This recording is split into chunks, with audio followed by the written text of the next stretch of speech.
Hey guys, Emmanuel here, and before I jump into this video, I just want to ask you guys to give me the HBO special, that is the help a brother out, by hitting the subscribe button and leaving a like under this video. It helps me out a lot on the algorithm. I'm going to give you guys a few seconds to do that. Now that's over, guys, I am frustrated by the Lakers. The frustration that the Lakers give me is almost comical. In this video, I'm going to explain what is wrong with the Lakers currently and the particular player that they need to go out and trade for. Stick around till the end of the video to find out exactly who this game-changing player is.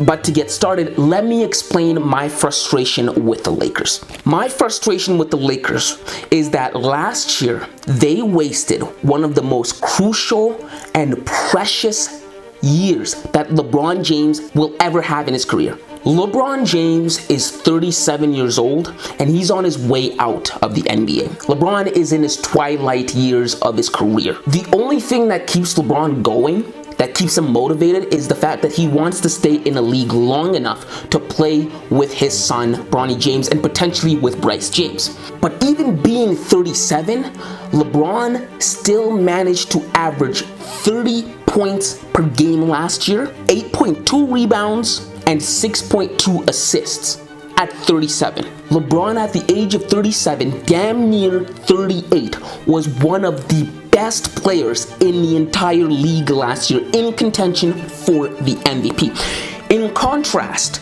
for comparison, Kobe Bryant was 37 when he retired. LeBron, if he were any other player, should either be retired or be retiring next year. This speaks volumes to the kind of unicorn that LeBron is and how special he is. And it also highlights the need, the urgency that the Lakers need to have in order to give LeBron the best tools to succeed. But the Lakers management, they've done the opposite of that and wasted LeBron's historic and crazy efforts. There was 2 times last year when LeBron scored 50 plus points, right?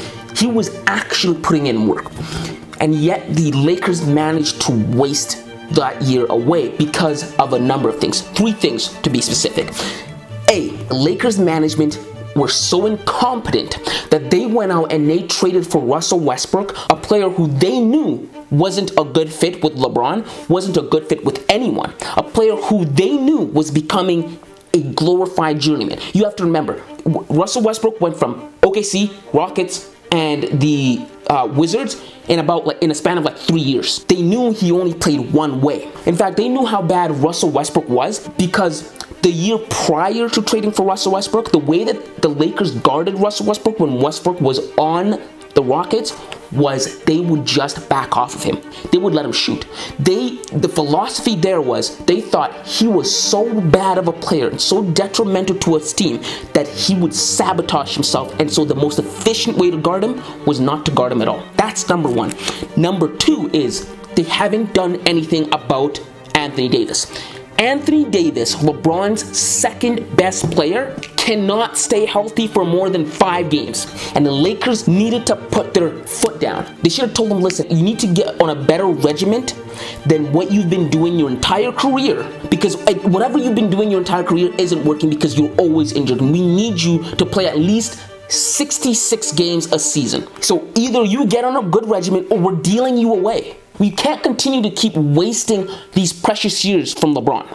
And then number 3 is the Lakers roster was older than your local retirement home. And that is an indictment on the Lakers front office. You can't have old guys surround old LeBron. Even though LeBron's playing some of his best basketball, you need to have fresh legs around him. Yet they had guys like Carmelo Anthony. Man, Carmelo Anthony's a dinosaur. Can't defend. So those are the 3 things that really played a role in how pathetic the Lakers were last year. They finished the season last year with a pathetic, measly 33-49 record. A year in which they should have been a contender. If LeBron in any other year averaged 30 points per game, his team would have gone to the finals. Not the playoffs, the finals. Yet this Lakers team didn't even manage to make a sniff at the playoffs. That is such an embarrassment, an indictment, and when you see how hard LeBron's working for the age that he is, somebody in the Lakers front office should get fired. If I ran the Lakers, if I was the owner of the Lakers, if I were Genie Bus, I'm firing you. This is an indictment. This is an embarrassment because it's so dysfunctional that they need to make a change. That's the thing that makes it even more frustrating, right? This summer, after coming off one of the worst seasons LeBron's ever had in his career, in a summer in which you're supposed to make changes to get better, the Lakers have done damn near nothing. The only thing that the Lakers have done is they went out and they got a new head coach. The only changes to the roster they made was they went out and they got Patrick Beverley. Patrick Beverley. As if he's supposed to help them out with what? What is Patrick Beverley going to do for the Lakers that's going to improve that 33-49 record? Does he even move the needle? No. That's my frustration with the Lakers. And so my solution is this. The Utah Jazz are currently in the process of tanking and rebuilding, which means they're giving away their precious assets. They just got rid of their most valuable asset, Donovan Mitchell. They're liquidating all of their assets for draft capital. They just got rid of Donovan Mitchell, but they still have some solid, great role players that would benefit any other team. They have guys on that team that are veterans, know how to play high quality basketball, that are better than Russell Westbrook. And one of these guys is Mike Conley. Yes, Mike Conley. He's not a huge superstar, but he's a well-respected, mature veteran adult who knows how to do his job right to the point where he would be so beneficial to the Lakers. It's almost comical. Mike Conley is a great facilitator and great playmaker. Way better than Russell Westbrook. Lakers could use that. Last season, he averaged 13.7 points per game and 5.3 assists per game while playing 28 minutes a game. He would be so perfect for the Lakers. BasketballReference.com, a website that does a great job of keeping track of all the NBA stats, projects Mike Conley to average 17.6 points next season, 6.5 assists while playing 36 minutes per game. He would be a great replacement for Russell Westbrook. Why? Because this season, Russell Westbrook averaged 18.5 points per game, but also he averaged 3.8 turnovers per game. Now, let's do the math here and see what's really beneficial. Conley is projected to average 17.6 points per game.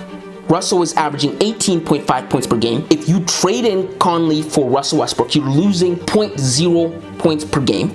But here's the thing. If you trade in Conley for Westbrook, you are also cutting your turnover rate by a half. Why? Because Mike Conley only averaged 1.7 turnover per game last year. That would be huge. That would be huge for the Lakers. That would solve their problem that they had last year of Russell Westbrook being not only a bricklayer, but also a turnover machine. Do the math. 3.4 divided by 2 is 1.7. So you would only be giving up a tiny percentage of productivity when it comes to points, but a huge gain in discrepancy when it comes to turnover. And that would be a net gain, right? And it doesn't stop there. Last year, Russell Westbrook was one of the worst three-point shooters in the entire league, but that didn't stop him from attempting three-point shots. Last year, Russell Westbrook attempted 3.5 three-pointers per game, and he made less than 30% of them. He only made 29% of all three-pointers that he took last year. That's what I mean by he was a bricklayer. In contrast, Mike Conley, not only did Mike Conley average more attempts, which makes him more likely to average a lower percentage of making them. He averaged more attempts with 5.8 three-pointers attempted per game. He also made 11% more of his three-pointers taken than Russell Westbrook did because he averaged 40% on all three-pointers that he took. That is a huge upgrade when you contrast him to Russell Westbrook because he is the antithesis of Russell Westbrook.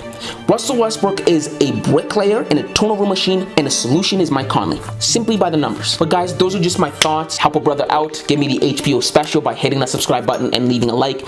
But yeah, that's all I have for you guys today. So until next time, kids.